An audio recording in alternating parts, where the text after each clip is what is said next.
Welcome to the Squad Games Podcast.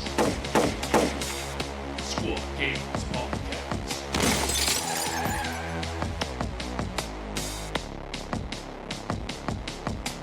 I'm gonna do that for This is not a goat. This is literally not the GOAT podcast. This is not the GOAT podcast. This is the Squad Games podcast. And I got a question for you, fine fellas. Is it for the greater good to get rid of Pathfinders or to let people play the teams that they want? To get rid of Pathfinders. The greatest good is that we all find the harmony that we live in. I mean, both are true, right? Because nobody wants to play Pathfinders. I mean, to be honest, anyone who's ever thought of playing Pathfinders should just go to like the same tournament, and then everyone else on Earth should bring Felgor, and I think we'll have the problem solved. Just a problematic tournament of players. Yeah, are you just saying take the Pathfinder players and move them somewhere else? Is that what's... Move them to Australia. I heard they're down under, upside down, or down there anyways. Is their deployment different than ours? Supposedly they deploy like in Reverse triangle? like in Diamond Panther things in the center of the map. Because I mean, I think we've all seen some of the Australian maps sometimes, right? Like it would just make sense to be in the middle of the map because all the outside of the map just kills the center. You know, yeah. Great for Pathfinder. Yeah, Yes. but okay, all I don't know right. why everyone's hating on them. I Hitting on like the Pathfinders? team because I like know- Fire Warrior. We have two they're so Pathfinder lovers right now, and we have two Pathfinders detractors. Try to figure out who's who. But we have the great Chris Bakke and the great Orion with us today. Yeah. The last time I think we had them both on, we had an amazing time on a Shark Tank trivia show. And the time before that was, I think, goats and cultists. Yeah, sounds about right. Yeah. Good Yeah. times. Good times with Those weapons. are great times. I had a blast. Yeah. Looking forward to today's episode. We're going to do a deep dive onto why Pathfinders are good and why they don't suck. In the current meta. Well, just in general, I don't know if they ever have. I just think a lot of good players have jumped off of them because of stigmatisms and other things about the team. But yeah, so which one of you two are playing Tau? Well, I don't think it's hard to guess that one. I hope it's Orion. I've never picked up a gun in my life. Technically, it's the Pathfinder kill team, not just generic Tau. You know, because there's a lot of different Tau units, and they all contribute to the greater good. And in the same way that the different Tau aspects of war contribute to the greater good, so too do the different specialists on the Tau Pathfinder team help them achieve the different aspects of the art of war. So truly, they are for a tactical mastermind. Well, Wow, what a Tau answer. How much did they pay you to say that? they don't. He just does it for the greater good. In the Tau Empire, we have evolved beyond your crude concepts of money and bartering. Yeah, communism. Everyone gets everything. Hell yeah. Yeah. So let me ask this Tau Fire Warrior another thing. Why are Tau Pathfinders faster than Elven teams in Kill Team? Well, they're unencumbered with the shame of their ancestors. The Tau, in fact, can live pridefully and gloriously knowing that their ancestors have fought to build a better world for them, and they continue that work through their lives and the lives of their children. That's fair. Giacomo, could we throw in like Mulan's theme songs whenever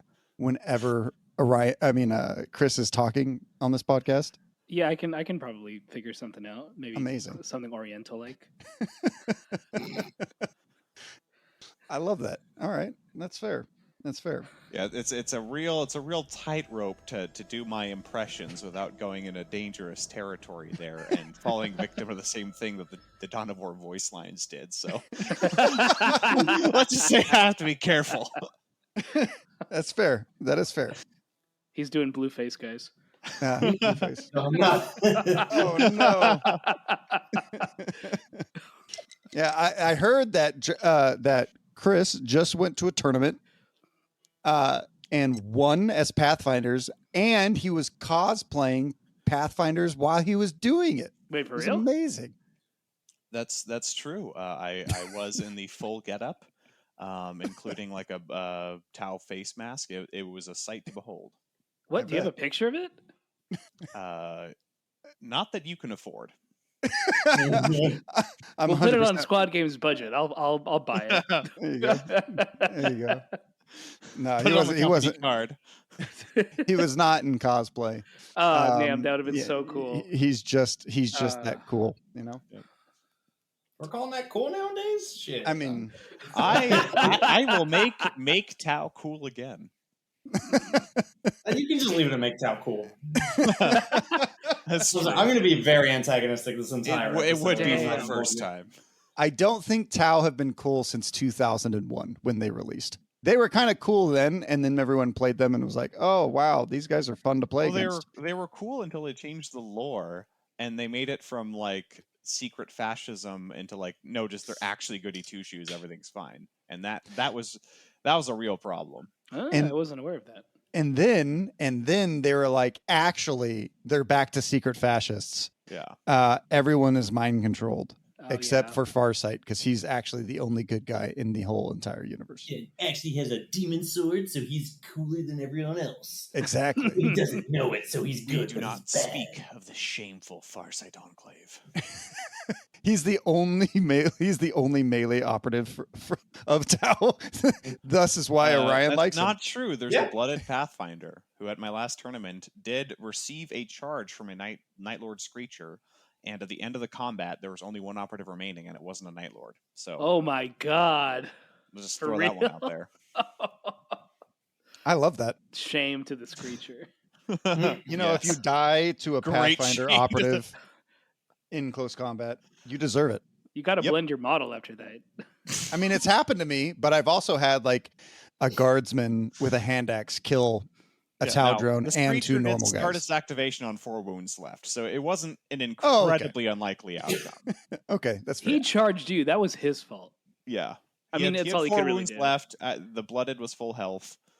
Yeah. Yeah. Okay. All right, that's good. That's good. Does any of us have any great Pathfinder stories you would like to tell, whether killing Pathfinders or how great they are? I survived the photon grenade once. Nice. A photon it. grenade? I think do they have photon? What's their grenades called? Well, they do have photon grenades, although those tend to be more of a niche pick. The fusion grenade? I think grenade. fusion is what it was. Yeah. I Yeah, survived the that. fusion That was grenade's cool. a whole different story. That's fair. Yeah, that's all I got. Orion, do you have any tales to regale about the Pathfinders? I don't know. I get very angry. Irrationally. He's gonna Yeah, frenzy right here. unreasonably angry. John Reese can tell you. The only time I've ever been mad with that fine fellow was when he was playing Pathfinders. It wasn't his fault, but man, I was tilted to that table. That's They why just- he got off of them. He that's why he doesn't play him anymore. He was like, "Oh man, I like made to Orion." think I helped that. Maybe I bullied him in the right direction. Who knows? Bully him in the right direction. I think we all bullied. I think all Tau Pathfinder players get bullied enough eventually to see the greater good and drop them. Greater good is to not be good at all. That's how Warhammer taught me. That's fair. I will That's I fair. will bring light to these dark times. That's fair. That's fair.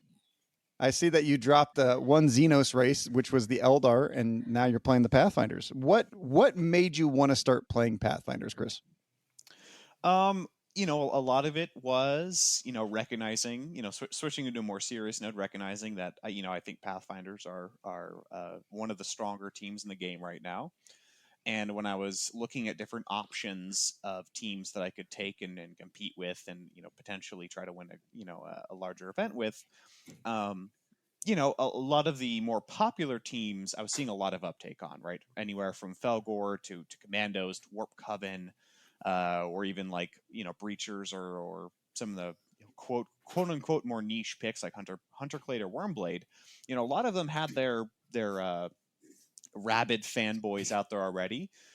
doing their thing. And I saw a little bit of a void of really not too many people really repping Pathfinders and, taking them, in at least my area on the Western United States here. And so I wanted to bring them back, if nothing else, to help reinforce with my local gaming group what exactly Pathfinders are. Because there's definitely, when I started getting the sentiment of, oh, your blades are terrifying, I would rather play against any other team. That made me a little concerned that some people just haven't really experienced Pathfinders. And so, a little bit of it is so that when some of my teammates go to competitions, they won't get blindsided by some sort of drone popping out of nowhere doing ridiculous shenanigans. Okay. What's interesting is Pathfinders are typically, out of all their stats, we'll go over their stats really quick. Currently, they have a 45% win rate, which is pretty bad. 45.43. Oh, really?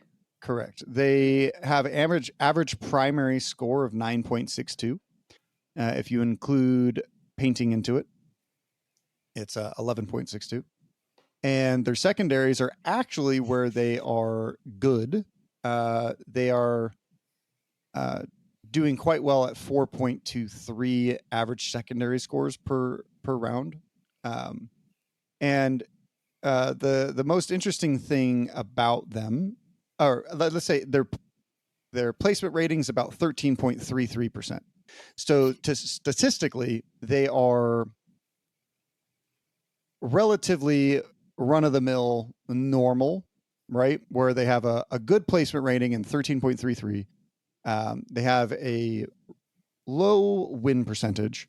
And where they seem to struggle is their primaries, which typically means, in my opinion, that they are struggling to stay alive for a while in the game. That means that their players are probably losing them too much. And we're going to get into some of the strategies about Pathfinders and possibly why people are losing models so early in the game and how to fix that. It's what is your experience been with them so far in this edition, Chris? This data slate. Most of my experience with Pathfinders actually echoes Orion's, in that I have historically mostly fought against Pathfinders. I only very recently picked them up, and so it was very much that classic battle of attrition, where the Pathfinder player is going to try to take as many pieces off the board as they can early, so by the time that you're able to move up and start tying them up in hand to hand and starting to push back, against that overwhelming tide of pulse rifles, by that point you're able to push through earlier enough in the game. There's enough points left on the table for you to score and get those points back. And I think that's where that low average primary comes from. So a lot of this Pathfinder game plan, and likewise playing against it, is the knife's edge of holding back and waiting long enough where you don't lose too many of your operatives early on, but not too late where you lose the chance to score and your opponent's taking the board over. And that's where that judgment call can get very difficult of when to hold back versus when to attack. That's true. I think the last time we really heavily discussed Pathfinders, we had Chris Bierenid on the podcast talking about them. And I think some of the most notable Pathfinder players in American history, I can't speak to other countries, is probably Chris Bierenid, John Reese, which is not American, but he played them to a lot of success. I think he won with them, taking them to, or didn't take them to, but because of them, got to go to the first golden ticket. It wasn't called World Championship of Warhammer back then, but it was that's what it was. 2022 Nova. I TO'd for that event, and yes, I saw him take Pathfinders to victory in one of the most hilarious final matches I've ever had the pleasure of watching. Him versus Mike Cortez, if memory serves correctly. With the game, it was a Pathfinder mirror match, and the game ended with a giant scrum brawl melee of both Pathfinder teams beating each other in melee, all trying to get, at the time it was before crit op, so it was some objective marker that was worth a ton of points, and they were all clobbering over each other, hilariously failing to kill each other in melee, trying to get the objective. Very entertaining. Amazing. the other ones would be Travis Chang, who won KTO 1 with them. Yep. I would also say Mike Cortez has done really well with them in the past. And then Austin Lewis. If I left anyone that's won giant tournaments or at least gotten to podium with them, I apologize. But it's been quite some time since Pathfinders, outside of Austin Lewis, have done well at events and actually podiumed at places like LVO, Nova, these large tournaments of 45 plus. I think we saw at Northern Beaches tournament in Australia, I think Alexa took them and did really well. I think he got third or fourth. There's a lot of people. I think there was there was 4 golden ticket winners at that event. All of Australia's golden ticket winners were there. So he did really well. I don't remember where he placed, but there's a Spanish event, right, where a Spanish player took first place in Pathfinders at a quite a large event. Yeah, 85 players or something like that. Yeah, it happened last month. Something like that. Yes. Oh, last month. Okay. Yeah. So it seems like there's some steam picking up with Pathfinders, where some competitive players are taking them and maybe starting to realize they're the new problem because commandos are now not the main problem. Yeah. Some things that used to hold them down were Felgor's a really poor matchup for them. Orcs can be a poor matchup for them, especially when you could just a scratch and ruin their math. Mm-hmm.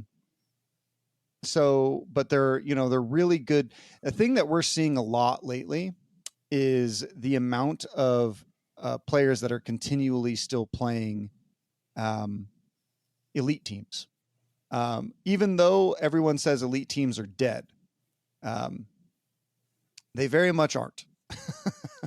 Well, Nemesis Claw is definitely doing the work to try to bring them back into something to be reckoned with. In a lot of ways, I think Nemesis Claw has a great toolkit to do decently well and do a lot of matchups.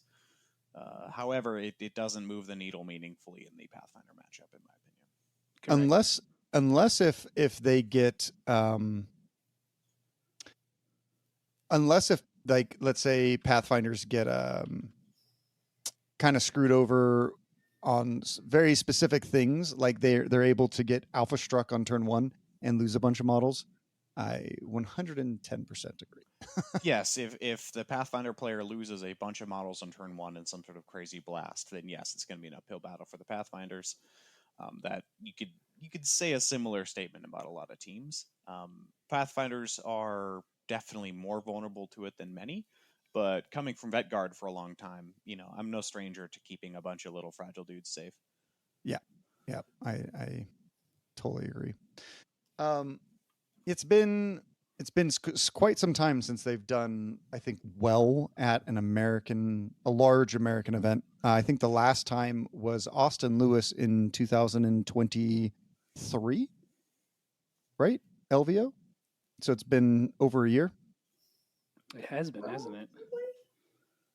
I think he took second. No, because KTO happened. KTO, Jimmy Kelly won KTO, with yeah. So 2020, the season of 2022 / ending in 2023 was a good year for Pathfinders, and then Felgar got released. So, Well, and the release of Into the Dark also really slowed Pathfinders down. Early on, they definitely didn't have some of the tools that they now have to help mitigate being on ITD, and it was a pretty awful place for them to be before some of the data slate changes. Totally agree. And Pathfinders are sitting at 9th place in the secondaries metrics currently. So that's fascinating. Can you elaborate on that a little bit? So they are in 9th place for how many secondaries they score on average per game compared to every other team currently. Okay. But I mean, that's pretty good. Yeah, it's real good. It's up there. I think there's 31 teams right now, I believe, or there's 30, one of the two, excluding, Compendium, because who really counts Compendium these days? They're good. We've seen them at LVO. They did well, but if we included them, we'd be here for like 2 hours talking about stats. So Chris, what secondaries do you typically take while playing Pathfinders? Well, I generally lean on Killing Blow. I think it's a super strong secondary to, be able to basically get on-demand points for getting some kills. And it's designed in a way that I think is really, really advantageous to Pathfinders. Basically just any 2 turning points of the game where you killed more stuff than your opponent is a pretty easy thing to check for basically just playing the game. And then from there, it's going to be recover item and some combination of plant transponder, secure advantage potentially, or outflank, or surge forward potentially. So there's a little bit of play in different choices, but it's primarily going to be Killing Blow with some recover item for backup. I think that's a pretty relatively good take for Pathfinders, since they can only take recon. So that's true. They're locked into that. Yeah. That's one of the biggest downfalls of Pathfinders, right? Mm-hmm. You do kind of have an expectation of what they can take, and you kind of have to be a little tricky with those things, where maybe you take some less optimal secondaries just so your opponent can't quite guess the standard. Okay, well, where's the recover item going? Where's this going? Where's that going? Absolutely. Yeah, the one thing I definitely don't try to make a play for is some of these crazy moves to get your drone to like pick up the item first activation and run away with it. I generally think plays like that are putting a lot of resource into hiding 2 points that you're probably going to be able to get anyway, and instead focus your game plan on things that are more productive. I've definitely seen chatter about optimizing for that specific path, but I don't see it. I think that's a really good thing to talk about, though. Like, I have seen people misplay that, right? Or they don't do it correctly. There is a very specific thing about drones that everyone should be aware of. So in this podcast, we're going to talk about things that Pathfinder players typically do wrong because they're such a complicated team. They have so many rules and they're so far-fetched. A lot of people can just make stuff up and you will think that it's, that it's correct. Or they can misplay a single rule here or a single rule there. This is a team that you want to know the rules when you go and play against them. In my opinion, I've been cheated against multiple times against Pathfinder players, whether it was intentional or not. I have been, and I know pretty much almost every other player has as well, because the team is that complicated. They do take a lot of brain power to run correctly, without messing anything up, right?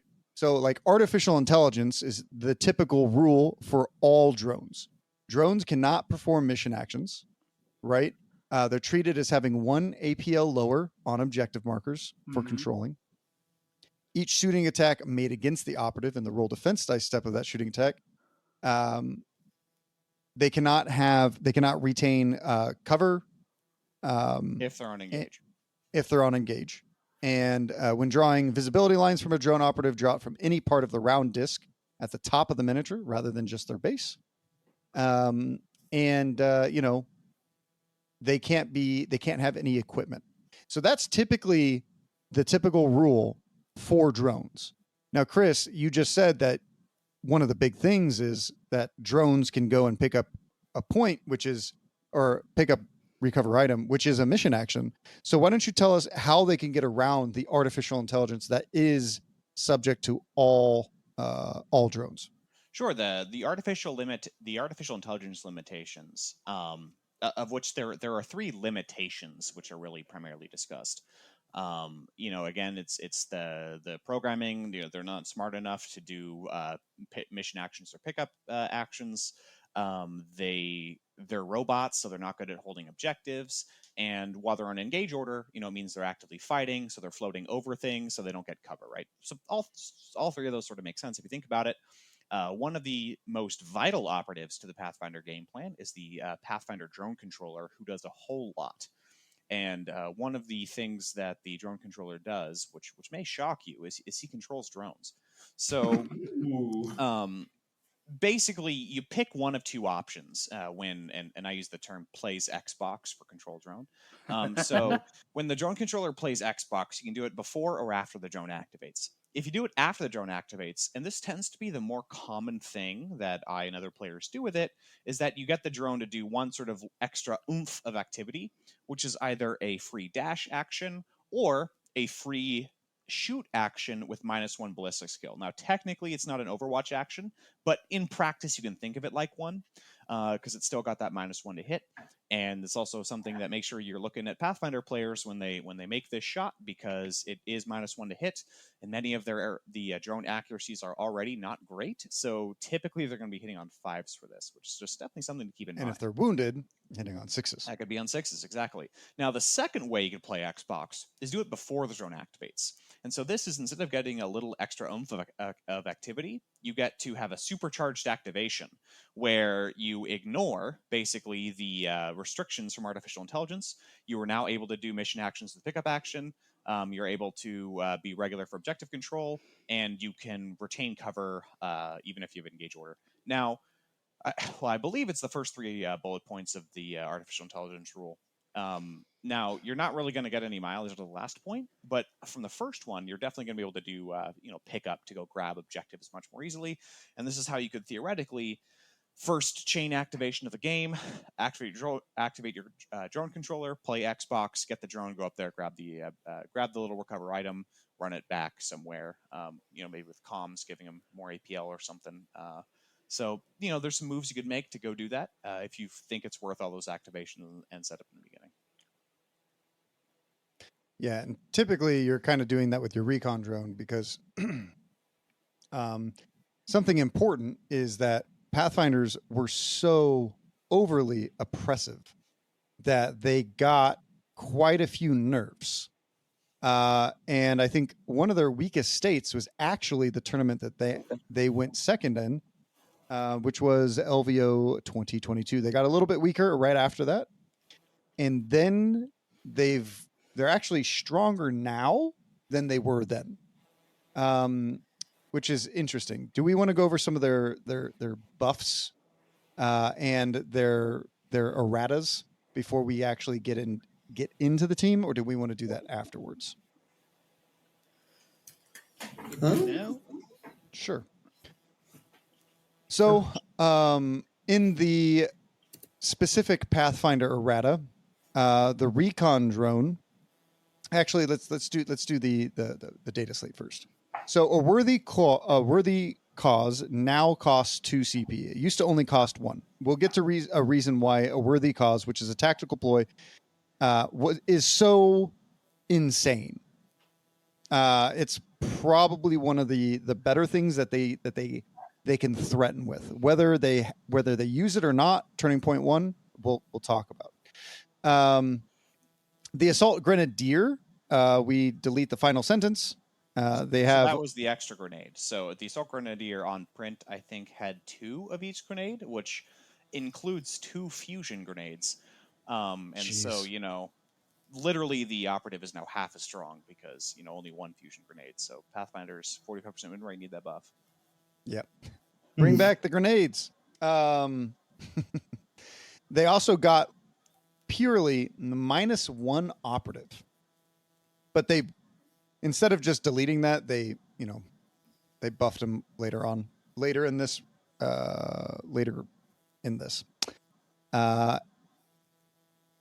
The Kion Art of War ability was added.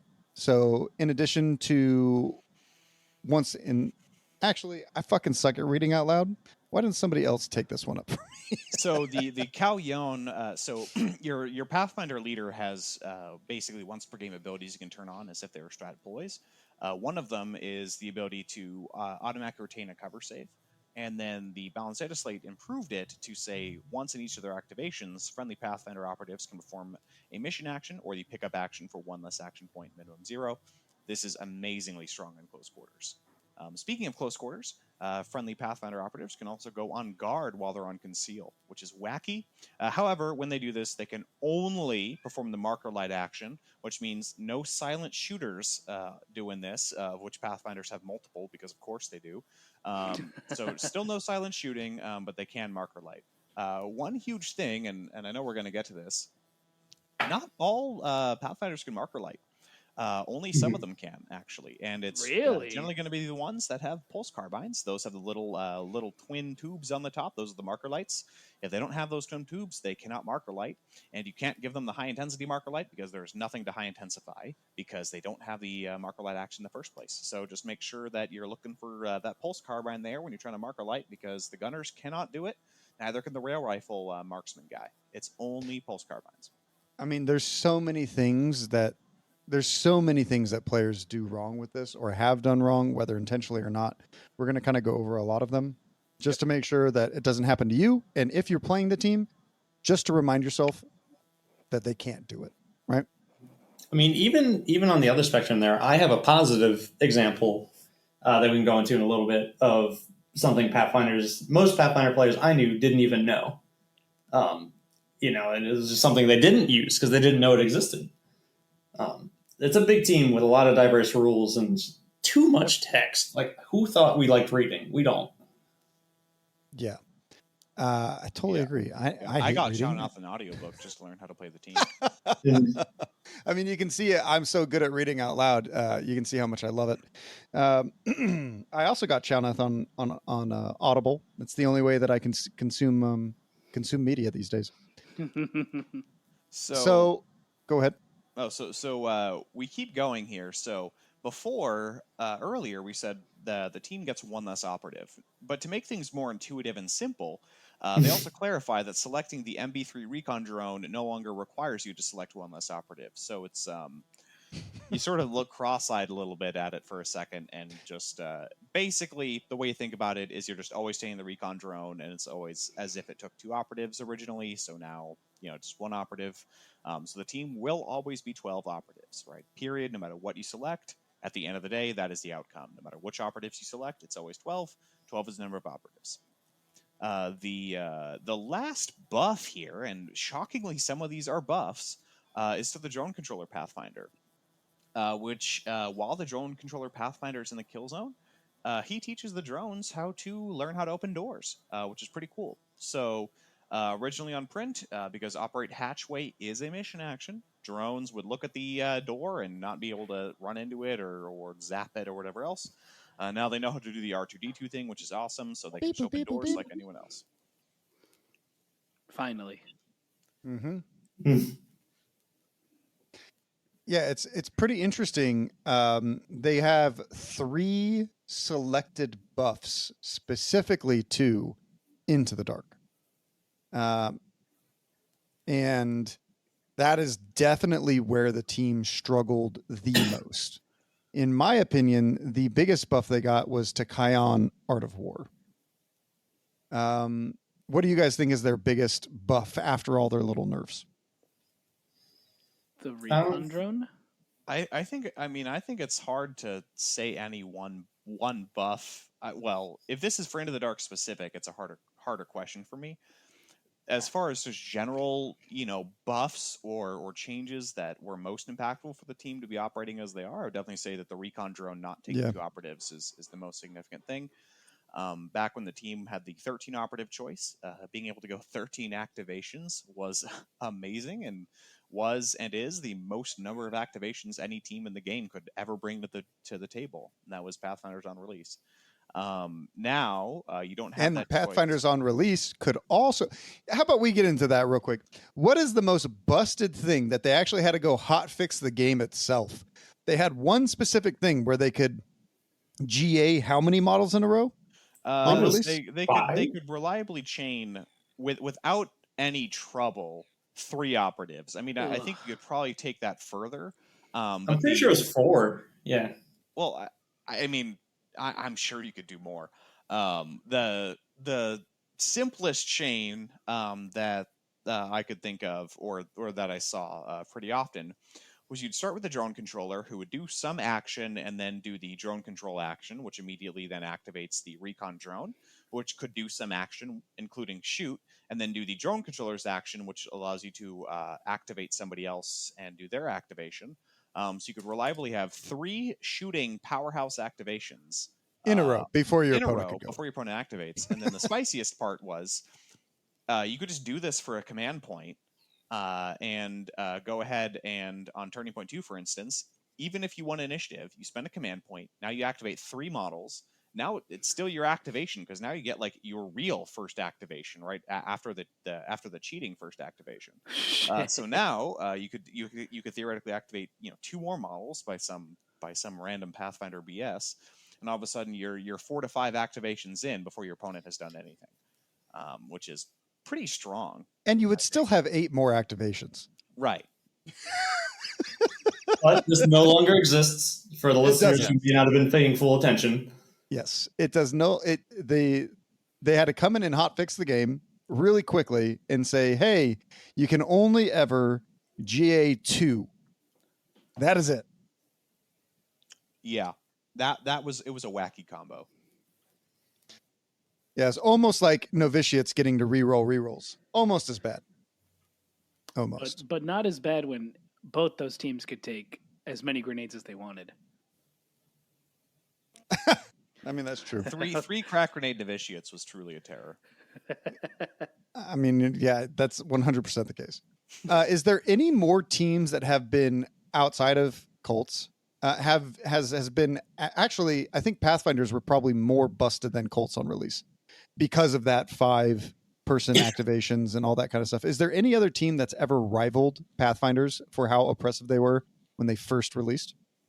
Novitiates, like we mentioned before, their ability to dice fix paired with all the grenades they could take was just, nothing could compete with their consistency. The Pathfinders had the raw like gimmicks, but a lot of times it was a toss up between Novitiates and Pathfinders during that meta. True.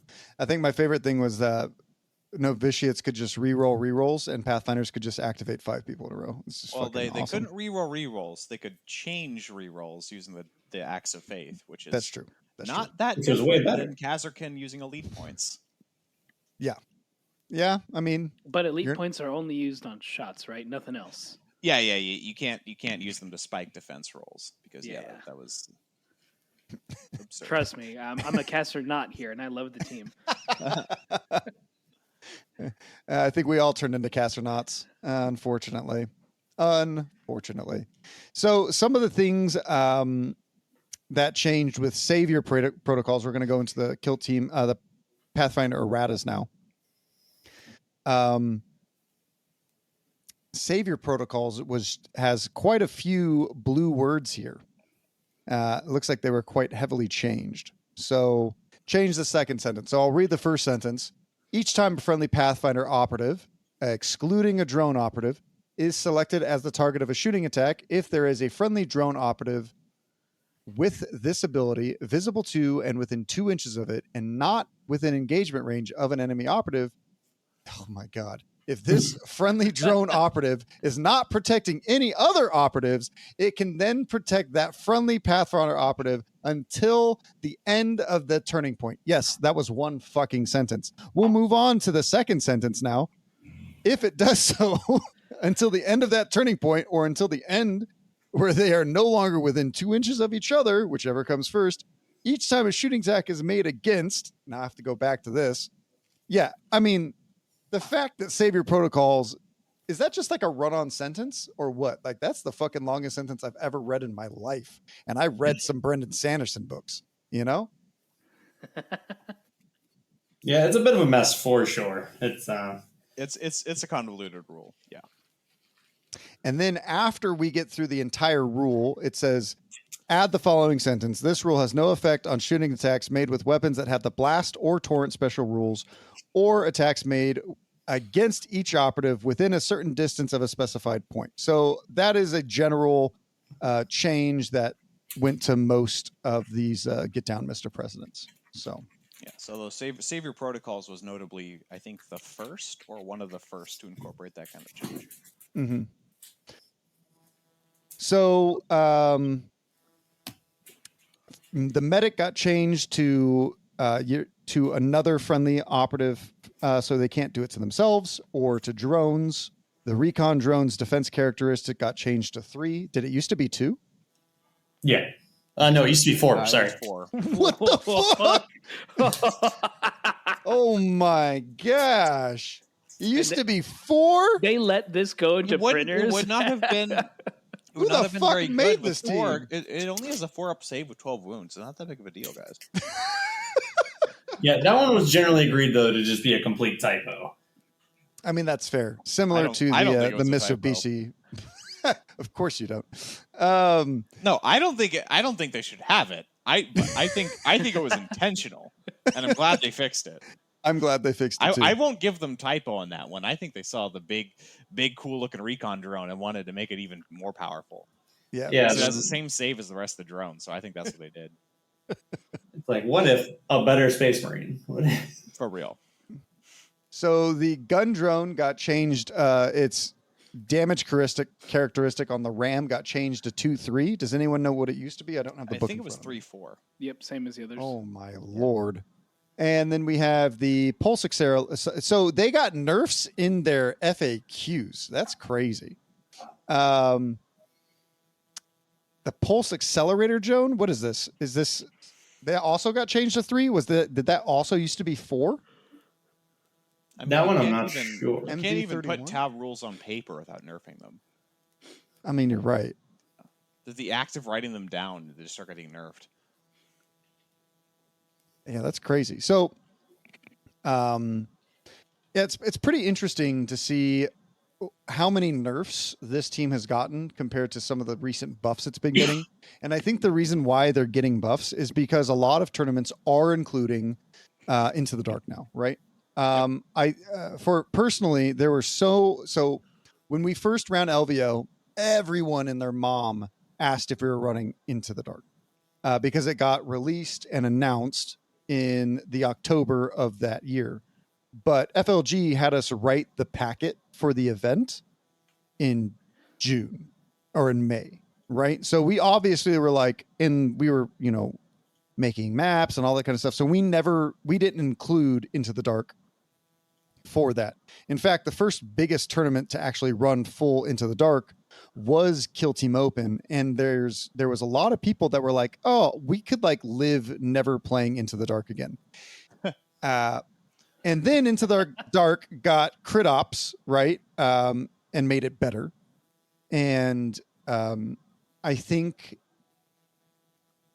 Into the Dark stuck around because it was a much more, while melee teams are better on Into the Dark, it's way more static and a lot more balanced because you know what you're going to get because the walls don't move. I think we saw this at Nova last year. We see this at tournaments all the time. If you don't have a set, even GW tournaments, if you don't have a set packet where terrain is supposed to be, terrain does get knocked around, gets moved, especially in 8-7 round events.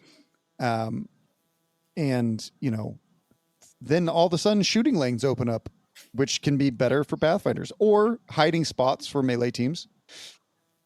But essentially they started struggling immensely all last year. So they got 3 new buffs. And I think a lot of TOs have been building maps to stop the Pathfinder menace. And as you can see, there's a reasons why TOs kind of do that.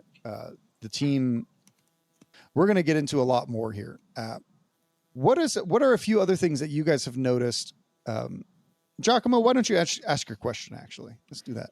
Sure. This one is spicy. So I'm not saying it's everybody, but we've noticed that cheaters tend to be drawn to certain teams, and Pathfinders happens to be one of those teams. And Wormblade. And Wormblade, and you could argue Colts, you could argue all sorts of, there's special teams, and Pathfinders happens to be one of them.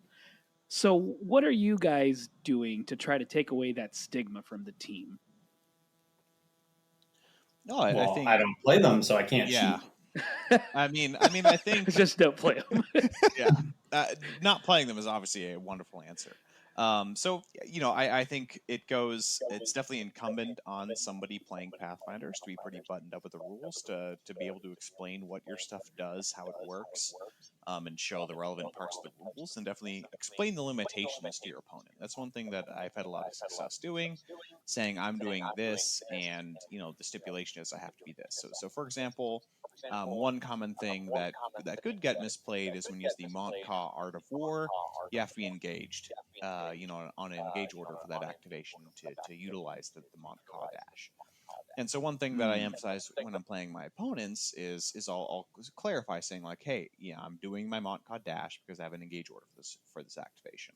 And that does two things. One, it helps my opponent, not necessarily feel like everything I'm doing is complete bullshit, even though it may still, feel that way a little bit. But it also reinforces that person when they sort of poke around and start trying to look holes in the Pathfinder game plan, starting to look for some of those areas and look for those limitations on, what things they can look at to help throttle the menace. Okay, see, I like that because that's important, right? Because if someone wants to play the team, I think I see this question a lot online. Is I'm thinking of playing Pathfinders, but I know that people don't like them. Should I still play them? And if you like the team, you should play the team. You should no play matter the team. no matter 100%. what we say on squad games, no matter what anyone else says in your local meta, it's important to play teams that excite you and make you want to play the team.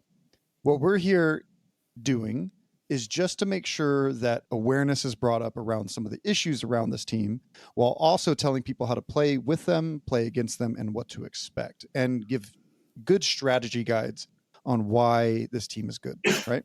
Yes. And that's why we have two extremely good rules experts here with us, very competitive players.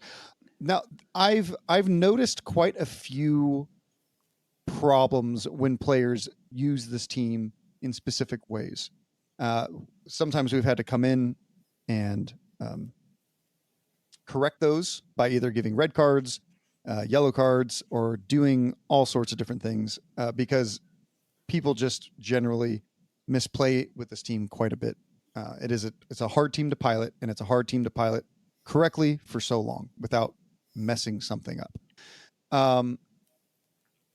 What are some things that either have been played against you or that you guys have witnessed yourselves? There's Can I start? Of course. Go ahead, Orion. Yeah, I'm gonna start.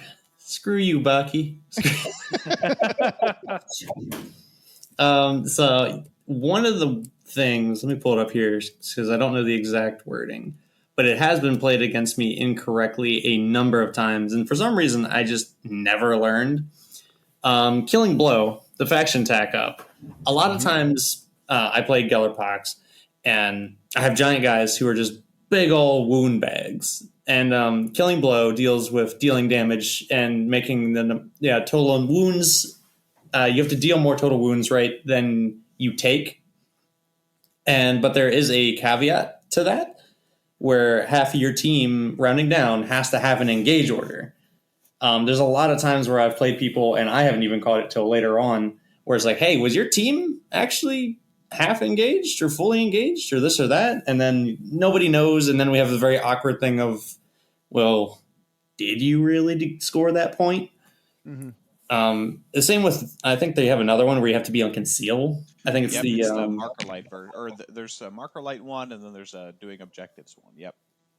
Yeah, so you have to make sure that the orders are correct for those conditions. They're not just free things, because they do seem they're very easy things to do. It's like, oh, I just got to shoot you. It's also really easy to mess up. Like you might accidentally have one guy on conceal. 1, 2. Right. Who's really counting like, okay, how many engage orders is that? In the game, it's not something that's very common to check. So I have been slighted on that a number of times. That's probably one of the more common ones because it's one of the easiest to just like glance over. Do you have any others, Orion? I do, but I'll let somebody else speak since I was so rude previously. Well, there's all right. Well, we'll just trade back and forth, Orion. Sounds good. All right. So one of my list. If you marker light something, you can't shoot something else, right? So if you marker light something, you've committed to shooting it. You do not have to shoot what you marker lit, but during your activation, If you mark light something, you have to shoot that thing.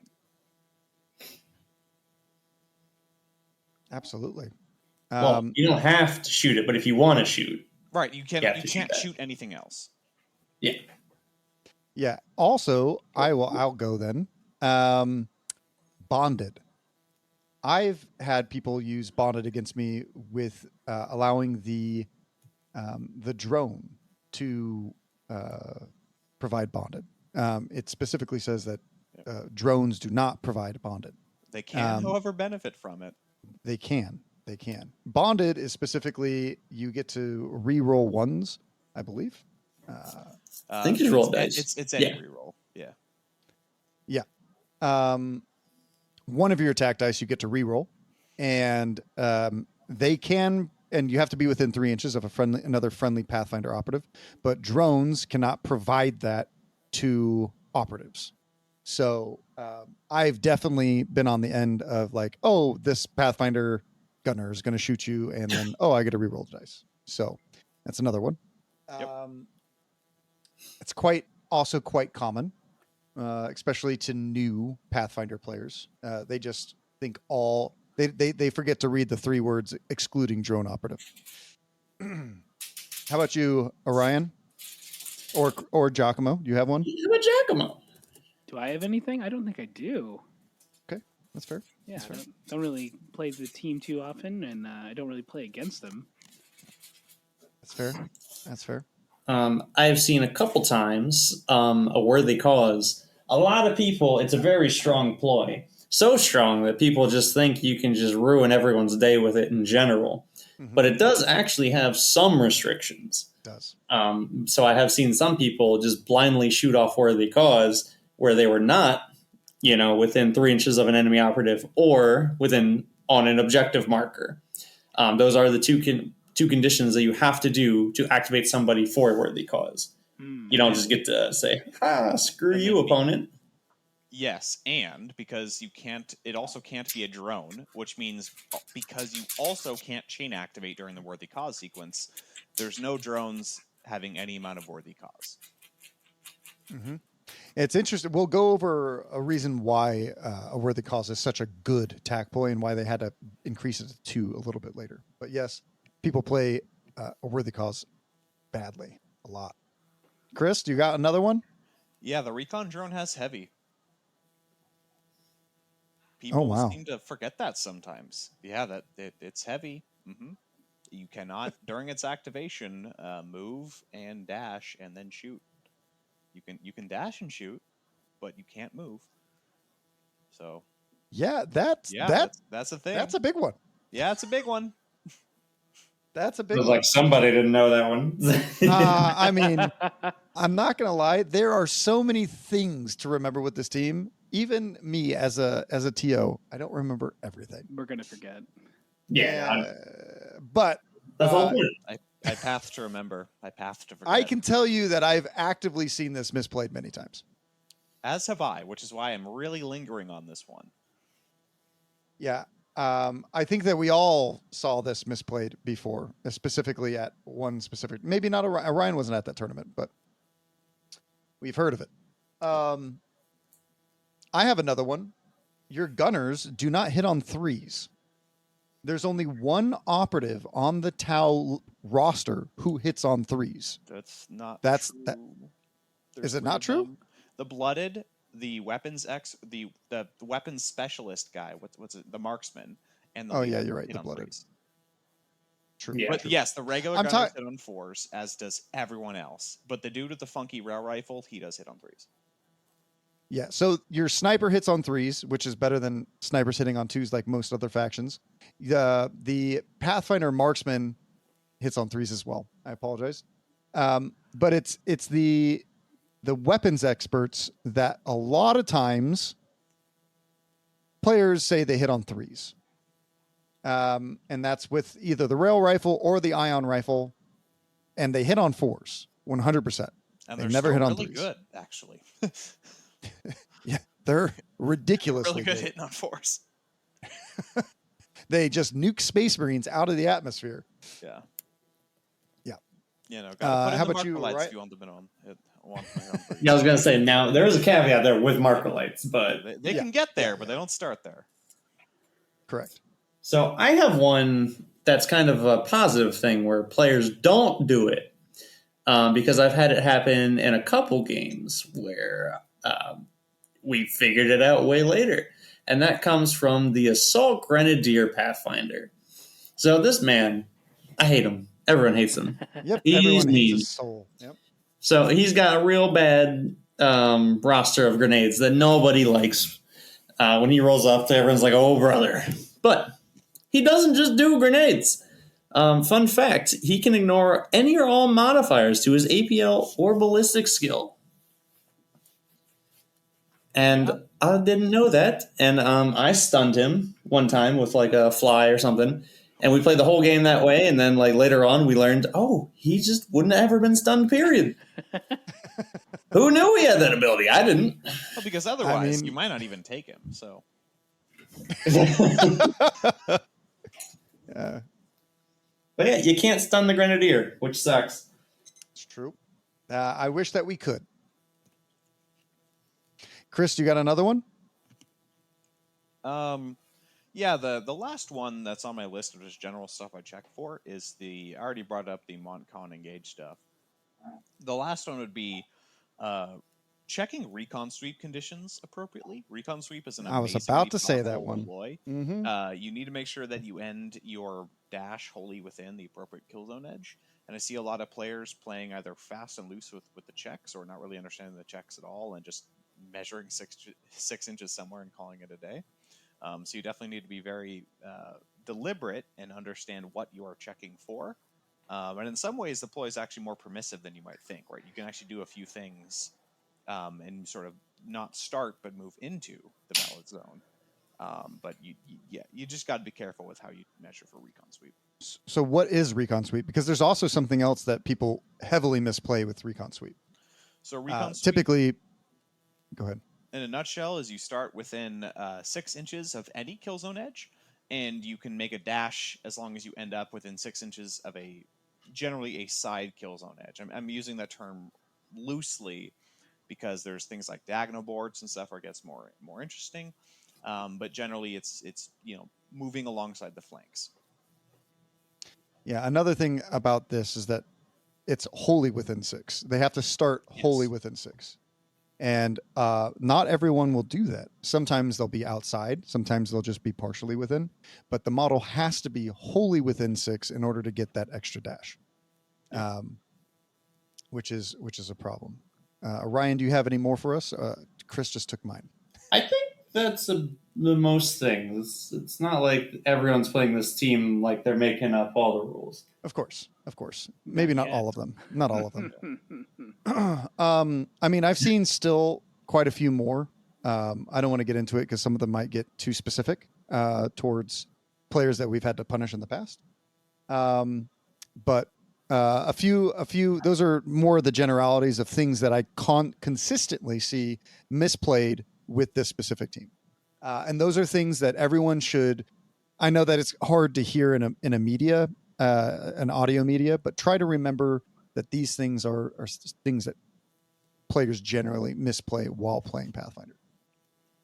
Now that we got all the negative stuff out of the way, we'll talk about some more of the positive stuff, and specifically how to play this team. And I think where we should start is definitely a worthy cause, the Alpha Strike, a thing that the teams really are something the team is really good at, and it can be so scary, even if you don't do it, that it can screw up a whole team's game anyways.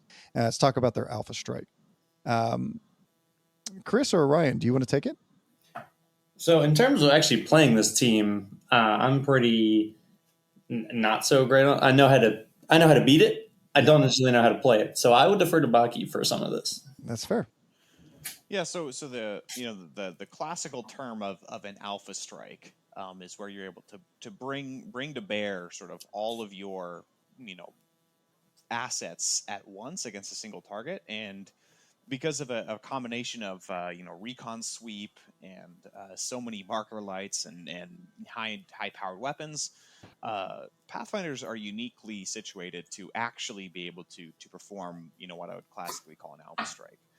Bringing it a sort of more in how the term is used in Kill Team, Pathfinders are also excellent at really delivering that first blow, right? The sort of first powerful blow against your opponent that can set the tempo for the game. Generally, this is going to fall into one or two or both of these specific attacks. One of them is going to be the Assault Grenadier, moving far too far up the board. That seems like not humanly possible, and chucking a fusion grenade supported by as many CP rerolls as needed to just completely remove a high-value target from the game. Or a clump of operatives. Yes, the EMP grenade is also an option to try to take out a clump of operatives. If something like that's available, the Pathfinder player is probably going to take it. So that's sort of one attack avenue. And then the other one is relying on the drone controller's ability to send a drone 6 inches forward. And then have that drone be using the infiltrate scouting option to flip to engage, and then potentially use Mont Ka to have that drone, if it's a gun drone, for example, move, dash, and shoot. And so this is a drone that moved, 12 inches forward from the drone scout move to the regular move, a free dash from the activation, maybe the free dash from the recon sweep potentially if you played that. So this drone can be thrown down, 18 inches downfield, and has relentless pulse carbines on top of that, right? And it's just he gets around he gets around the heavy on it because of the drone controller, the free shoot action. This would be with the gun drone. The recon drone would be a little slower, but still you can still get a lot of this distance off of it. So the combination of these two attacks, with the primary being the grenade and the secondary being the drone, or vice versa, is pretty intimidating to a lot of teams. A lot of teams can't handle on turning point 1 having 2 key models taken out, and these attacks are reliable enough that against most types of teams they're gonna incapacitate those 2 things that they go for. Unfortunately, the counterplay against these moves is going to tend to be to leave models on engage so that they can counterpunch and attack the drone and the assault grenadier that just went at you. But the problem with doing that is that the Pathfinder player would then be able to start marker lighting you and shooting you in return. And now there's sort of this cascade of pain where you're already on the back foot from losing some models. And then in an attempt to salvage the game, the Pathfinder player just gets more and more powerful. And this is, I'm detailing what a Pathfinder player might consider like the ideal state. But this is what they're going to try to set up if they are going for that early game attack. Yeah, another thing that they can do is, or that you play into that, would be to spread out all of your models within 2 inches of each other. But a lot of times to do that, you have to leave models in the open. So you're going to lose some models anyways, especially if you're playing something with 10 to 14 models, 9 to 14 models. You can't hide them all. Orion, how do you specifically counter this, or do you just let it happen? Well, it depends on the size of your team. If you're playing an elite team, typically you want to play, as hidden as possible to avoid marker lights unnecessarily. Like Baki said, you do want to keep some people unengaged. If not, the Tau will just have a field day with you because there is no punishment whatsoever, which puts you in an equally bad spot. The extra barricade usually helps if you're running a high model team, because having that means you can spread out some models in your deployment zone where maybe normally you wouldn't put them at all just because it's far back, but it keeps you out of that turn 1 alpha strike blast where usually you can space out most of your guys, maybe 1 or 2 are within 2 inches of each other, but that's an okay trade at the end of the day if you're running that high level of a team or high model count of a team. You really just want to make it through turn 1 with as least amount of casualties as possible. One of my most noteworthy games versus Pathfinders was versus Austin, where I didn't do that in LVO. The way the map was formatted, I just kind of had to go forward, and I think I lost like 4 or 5 models turn 1. So don't do that. It's always rough. Yeah. I did win, but don't do that. That was a... Well, definitely, and that's a big part of playing against Pathfinders, is that you can definitely still win even after taking some rather challenging losses in the early game, because eventually you will make contact, right? Eventually, whatever dudes you have will make it to the blueberries, and when that starts happening, the Pathfinders can get much less efficient, much quicker than you might expect of a team of their size. And even when Pathfinders are reduced only a few operatives, their combined potential just plummets. They really, really, like, the more of them they have, the exponentially more powerful they get. And so it's vital to pick off a few of them. Any one-to-one trades you can make in the beginning, even if you might be only a 10 operative team, can actually be to your benefit. Because as the game develops, keeping them from being at full strength is very, very important. Absolutely. Chris, I have a question for you. Yes. Can you speak on any recent losses you may have had with Pathfinders? Yes, actually, I had a delightful loss against one of my team's newly team Kazakhstan players, where I made a decision early on the game to go for an EMP play. There were a series of decisions I made that were poor, but the most poor decision that I made as the Pathfinder player was to go for a grenade, EMP grenade, into a cluster of 4 Kazakhstan, which I had done the head math, thinking that it would be a rather effective move. Ended up being completely ineffective, especially because the medic was around to block the blow. And the Kazakhstan were able to punch back by starting to secure some rooms back, and sort of push up field against the Tau and not taking as many casualties as they were delivering out. So that was a great educational experience for me, and some different ways of managing rooms on ITD. And I think that's a big puzzle for Pathfinder players in general, is how to approach different scenarios in ITD. And I think the Kazakhstan versus Pathfinder matchup on Into the Dark is really, really interesting, because Pathfinders don't really have a specific answer for the on-demand, 3 APL door kick maneuver Kazakhstan can do anywhere. But at the same time, anytime those the pulse carbines start connecting, they can very, very quickly drop the Kazakhstan. So, I definitely learned a lot from the game. My opponent played it excellently, and I look forward to getting to play him again. So there's a few ways to stop a worthy cause. There's the Inquisition. You just tell them no. They can move up and then be like, oh, I'm going to use this. And then they're like, nope. Unfortunately, Vox Scream does not stop it. And then there's a couple other teams that can force models to delay. So, I do want to asterisk real quick that Vox Scream doesn't entirely stop worthy cause. It doesn't stop it at all.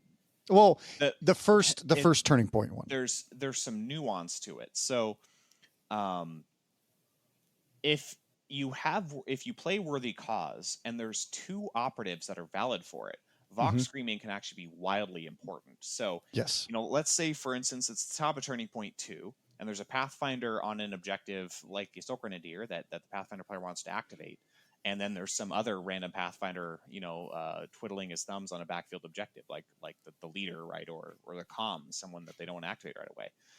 Playing a worthy cause is incredibly risky against Night Lords, because they could just Vox Scream the Assault Grenadier, the one you wanted to activate, and now you're forced to go through with the worthy cause, except on some random trash model you didn't want to activate. So that can be a really funny interaction.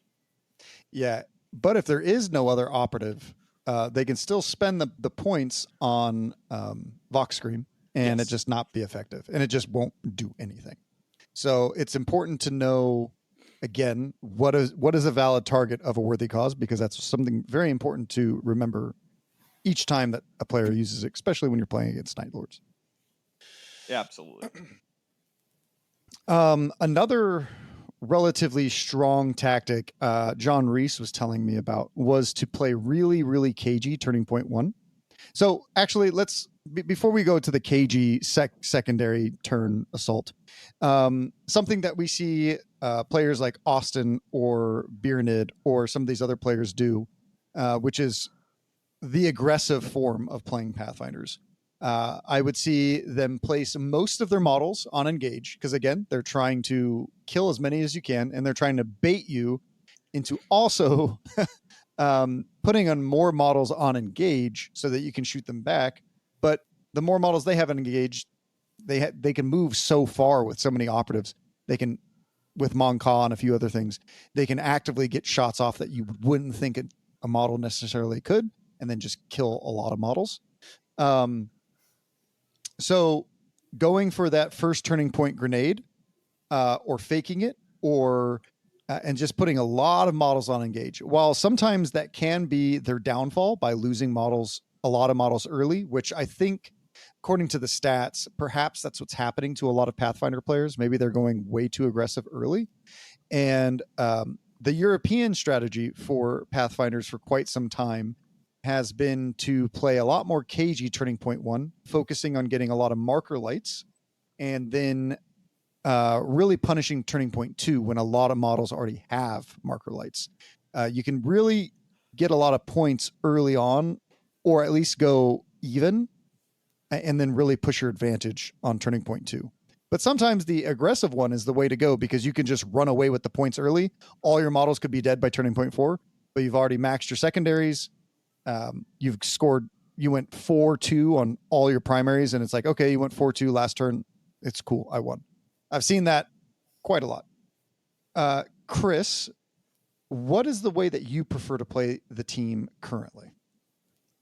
Or is there a third option I haven't outlined? Well, yeah, for me, I would definitely say that my turning point 2 in general is much more significant than my turning point 1. My turning point 1, I'm generally going to try to make sure that I can at least go 3-3 on objectives, depending on the situation. Just 4 and 2 in my favor may just put me in such a bad board position that I don't want to try for it. And that's a classic. I don't know if I'd say blunder, but a classic thing that I manipulated against opponents when I played against Pathfinders was their overzealousness to rapidly extend early. Gave me a lot of positions as a melee team to be able to sink my teeth into and exploit. And so denying melee teams those potential avenues into me is I think something I value a lot more highly. So I guess I would say I have a much more of a hybrid approach. I tend to definitely want to go for some kills turning point 1, but I'm pretty surgical in what I would try to go for. Orion, when playing against Pathfinder players, because you've played against some of the best Pathfinder players in the world, right? I've won some, I've lost some. What is the typical strategy that you see, and what worked against you? A lot of time, it really, like you said, it depends on the player. Some people like to play really cagey. Some people like to play hyper aggressive. I would say both have seen success. Maybe not against me per se, but I have seen it work against other players. I haven't played Pathfinders too awful much. Like, I don't play them every Tuesday. Yeah. Right. But when I do play against them, I know John Reese played extremely cagey. I was playing Warp Covenant at the time, and as I said, he was just able to effectively wear me down. Now, whether that was just because Warp Covenant was, hot dog water at the time, I couldn't tell you. But when I was playing against Austin, he did play very aggressive. He threw a lot of grenades, or he threw the grenade play early, which did hurt quite a bit. That does sacrifice the Grenadier, which I don't know is always the right choice. Even if he does maybe get a 3 or 4 person kill, the threat of him being on the board may just make your opponent play way worse in general. So while, yes, you may have succeeded in taking models off the board, your opponent, if you against the Pathfinder player, may now be like, whew, okay, fusion grenade's gone, everybody cluster up, or the EMP is gone, everybody cluster up, stuff like that. Yeah, so it's really a mixed bag. It comes down to the Pathfinder player. I think it's a big thing in general. I mean, I'd echo that the grenade play in your opponent's mind is almost certainly going to be more effective than it actually ends up being. Yeah, because it is not affected by marker lights. Am I correct? I've lost 5 operatives to a Pathfinder grenade play. I have. I thought I was safe, and I wasn't. Incredibly unfortunate. Sometimes that grenade play works. I mean, I hear you, but against a lot of operatives, it's a frag grenade with lipstick on it. So Yeah. for it to get that many kills is impressive. Yeah. Some players, some people would say, just don't get grenaded. Like, don't be bad. And I would agree. Just don't be bad. Just be good. Yeah, just be good. I'll roll a lot of 5s, and then there you go. Yeah, typically. Yeah, so I think that there's quite a few other ways that to kind of abuse some of these models in specific ways. I've definitely seen the operative. Is it the blooded dude? You can't even fucking remember some of these guys' names. These guys in the novitiates came out and they're just like, firstly, you can kind of tell what novitiate models are, but the Pathfinder operatives, you're like, unless you paint them differently, you kind of don't This know. guy's the dude with the technology. Yeah, this guy is my silent. You're just like, which one shoots silent? That one? Okay. Oh, he moved. Where did he go? Where'd the little sucker go? There's one specific model. Is it the bonded? For one APL, the transpectral interference Pathfinder. That fucking guy. Chad, yeah. That piece of shit. Love him. Hate that guy. Love him. Yeah, he's awesome. Never shoots. Always jams. Always jams. Yeah, for one AP, jamming and marker lighting. Yeah, for one AP, he can just subtract one APL from a model. I'm sure that feels great against Thrice Cursed. Well, I mean, at least he doesn't. Oh wait, no, he does. Yeah, he also ignores obscuring. Yeah. Yeah. He's a real pain in the butt for melee teams for sure. And after the Felgor nerfs, the system jam is way more effective against Felgor because once you frenzy a goat, you system jam it, and now you don't need to worry about rolling a crit on it. It's true. Yeah, we don't have to worry if can you roll a crit.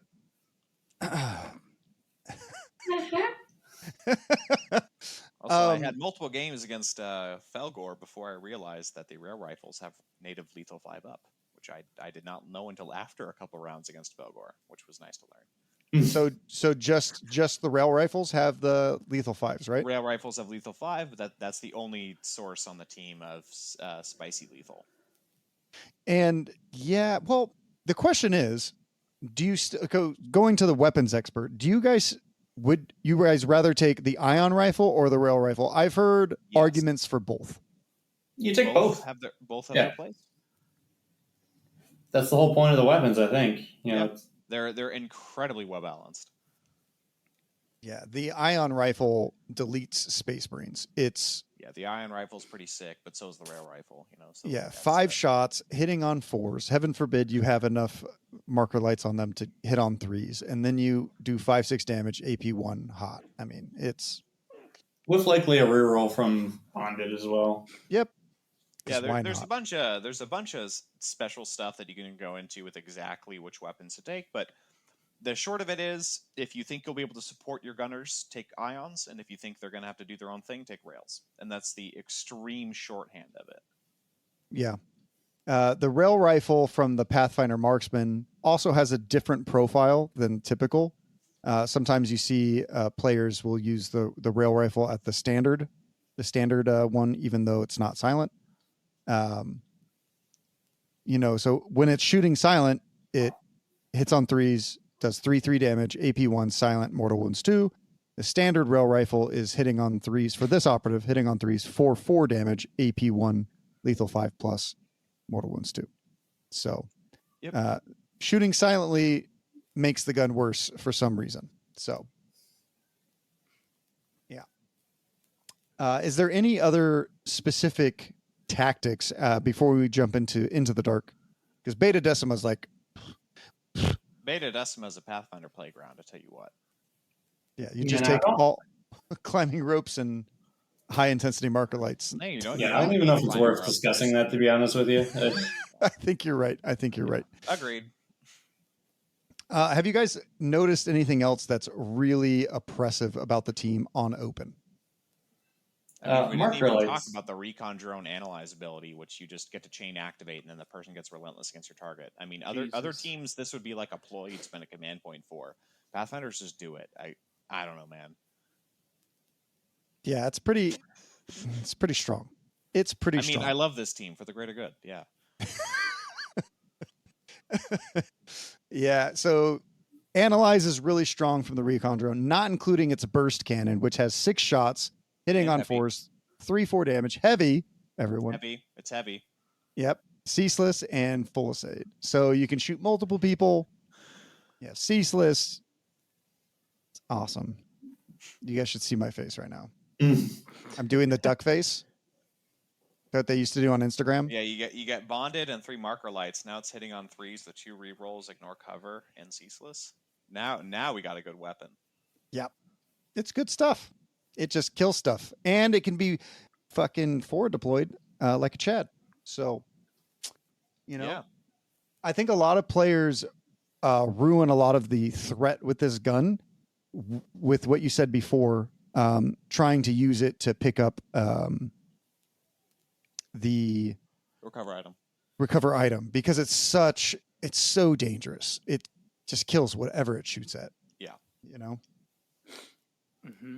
It's pretty strong. I think another thing that a lot of people, something specifically in my mind that's really oppressive about the team is just the amount of movement that they have and the reposition ploy that they have. Reposition is generally, you can just dash if you're in combat, Yeah, so reposition's really, really cool because there's sort of a range of abilities in this game that restrict operatives from falling back when they're in combat. But what's hilarious is Pathfinders aren't falling back; they're dashing. So none of that stuff works. Yeah, there's a lot of problems with reposition because you can dash backwards and then you can shoot. It's good stuff with a 4 or 5 damage weapon. You say problem, I say wonderful. I didn't want to be in that melee combat. I didn't agree to it. I mean, that's true. I mean, melee's consent, right? Yeah. In Pathfinder. Yeah, Pathfinders just read the fine print and they find the loophole to get out of melee combat. Like, actually, I can dash. Yeah, if anyone ever asks me if they have the charge on me, I just say no. Yeah, there's been some crazy. So going back to what the fuck is this thing called?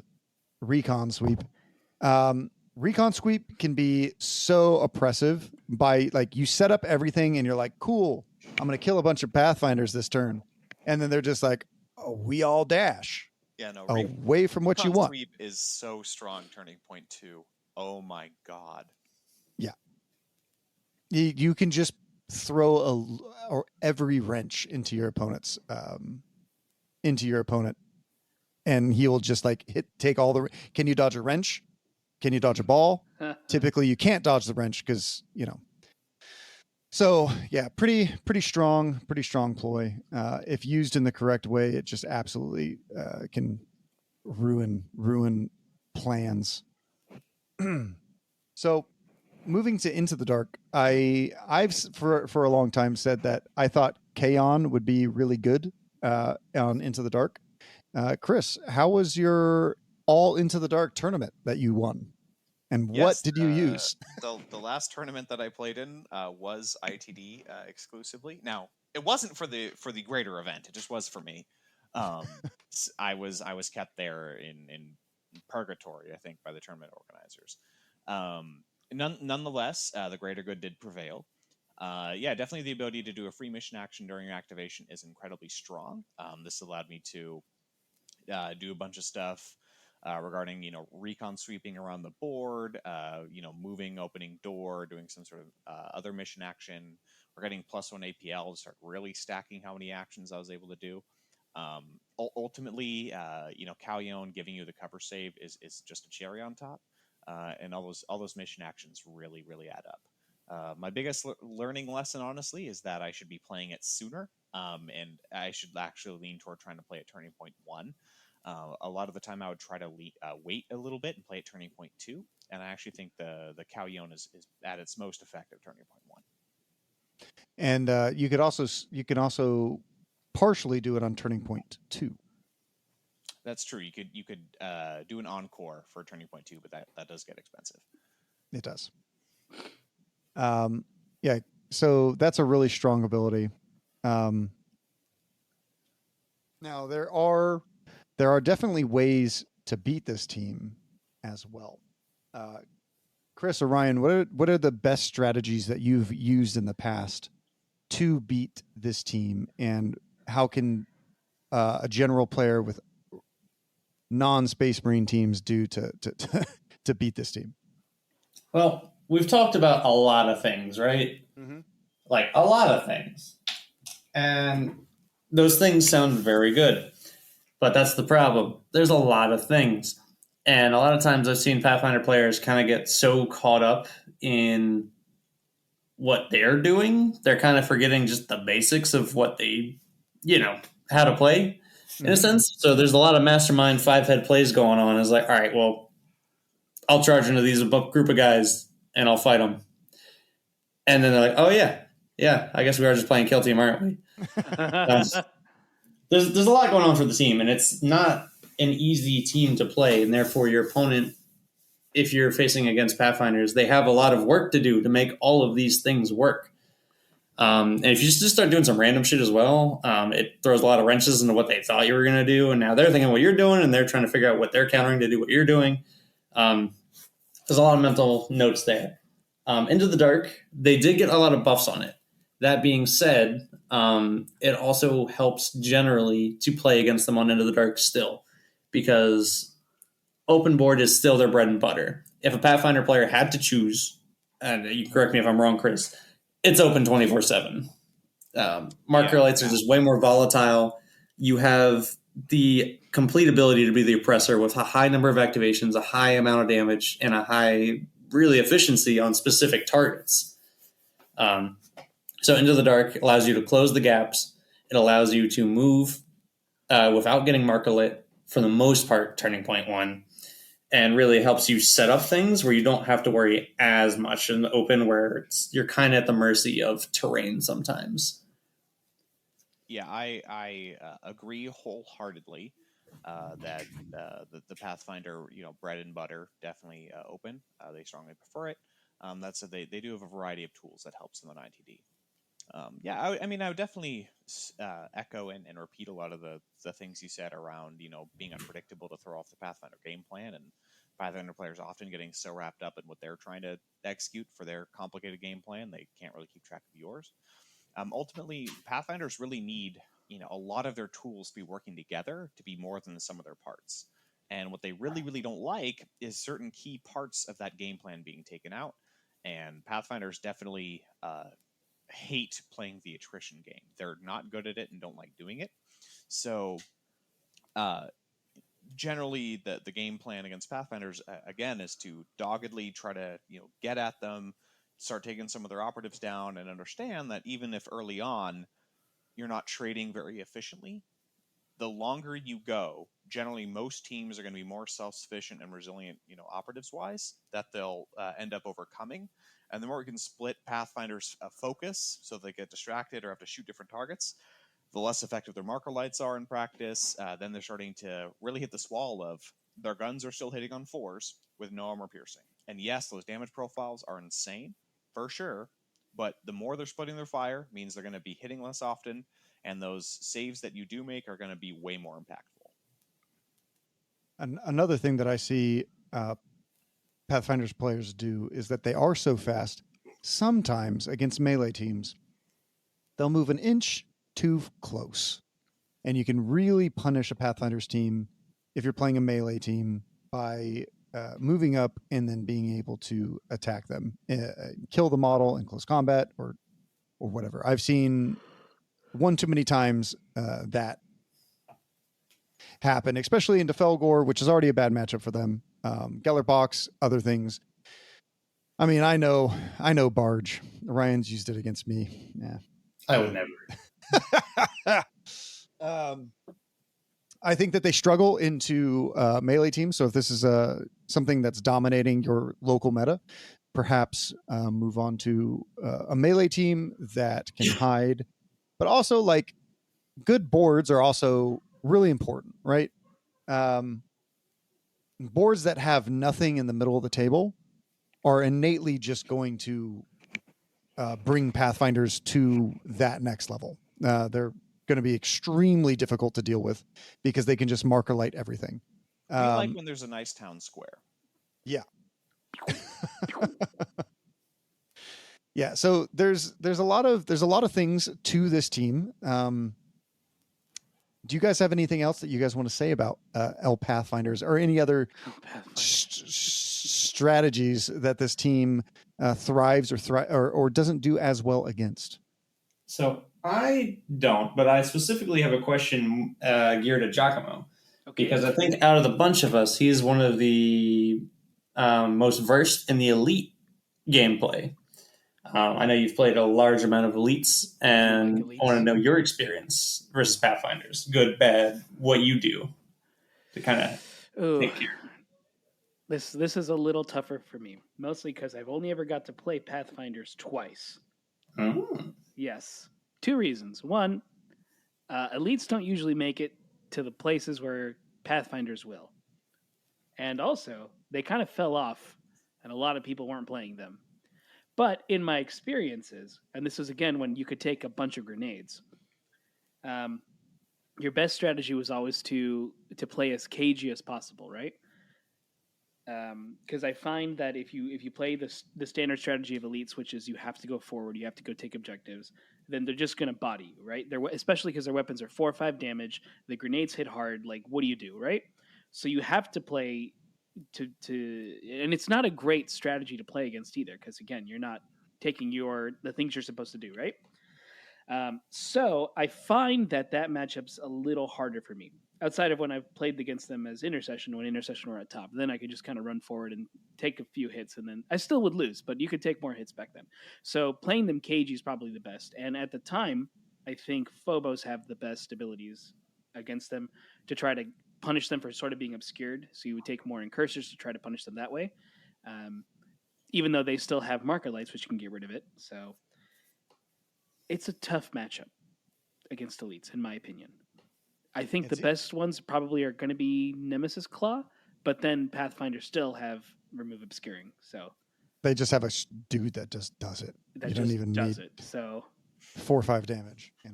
4 or 5 damage is really rough, and that's like you could just take all basic Pathfinder models, and they're all 4 or 5. Like honestly, I think if it was just 3-4, it'd be a little better, but 4-5 is nuts. Or 3-5 even. Something. I could live with 3-5. It's just like 4-5 is nuts. It's so much damage. It's so much damage. I think that's so much damage. The reason why to play Pathfinders currently, and why I think they're so good, outside of all the negative things, because we've been a little negative on some of the things today. They do so much damage. Sometimes you can just win, not only by intimidation.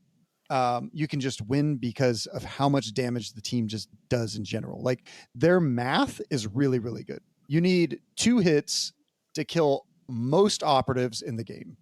If you get 3 just normal hits, most other operatives in the game are dead, right? That's just from a normal dude, right? And you got a bunch of them,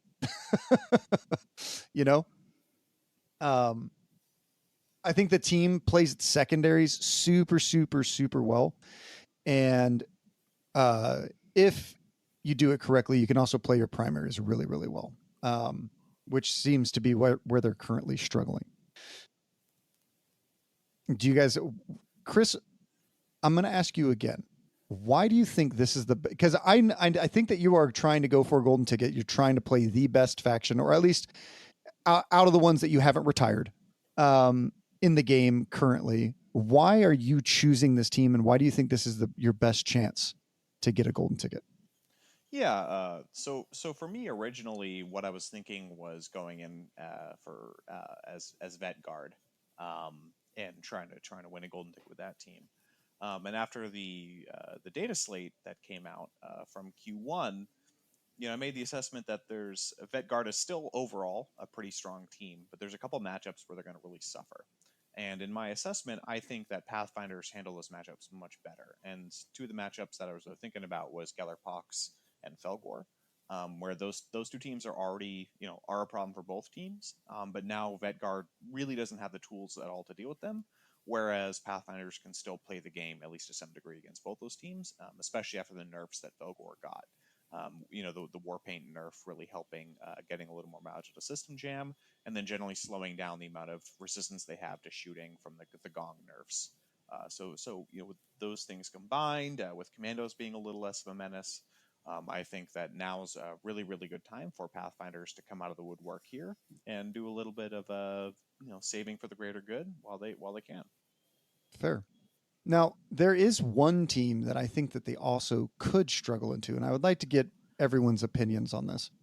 Mandrakes currently have a 64% win rate. They're very, very strong currently. Now, they don't have as many games as maybe some other teams, but, they have a lot more games than Chaos Colts, right? Who's by far the least taken faction currently. But the Mandrakes have shadow bombs. They have things to, basically really ruin a Pathfinder's game plan. So I think it's interesting that you were saying that Vetguard was your original plan and Pathfinders is your other plan, because both teams are really benefited by a plan. Not some teams you can just play by the seat of your pants, just do whatever. Vetguard and Pathfinders are much better when you have a plan going into a game. And Mandrakes really screw that up, especially with their leader, by saying like, hey, actually, I'm going to roll a dice. You're within 6 inches. This model can't go. Now you have to do something else. Do you think that Mandrakes are going to be a problem for Pathfinders? Well, I've got the hottest take of hot takes that I don't think Mandrakes will prove out to be the menace that they currently look like. I think a lot of people are still getting used to playing against them, and their play patterns are super novel. And then my extra spicy hot take is that I actually don't even think they have a good matchup into Pathfinders in the first place. Really? All right. How about you, Orion? What do you think? Well, I've only played against Mandrakes once, so it's kind of hard to tell. Okay. And, they could be fantastic. They could be, not what everyone's saying they are. In terms of going against Mandrakes, I mean, their guns do work. Their melee is good, but there are significantly less of them. And on the flip side, on the Pathfinder shooting, it only takes 2 hits to kill them. Just normals. Don't even need crits. Who needs crits? And, if they get their leader in there and they get a bunch of activations, well, they're all kind of the same dude. As long as one of them shoots, it's a problem for the most part. So I don't know. I don't think Mandrakes have a great matchup there. Maybe on Into the Dark, where they can kind of just go anywhere and kind of catch operatives out that you weren't expecting them to do. But the Pathfinders out-activate them by quite a bit, and they have every operative has a weapon that can just murder a Mandrake. Yeah, so in my mind, it's very much a game of don't give the Mandrakes double kills and space out to avoid that. And Mandrakes can only start getting double kills after they get a melee kill with one of their operatives, right? Like that's the only way they can have enough actions realistically in their activations to do so is after their Chooser of the Flesh starts collecting body parts.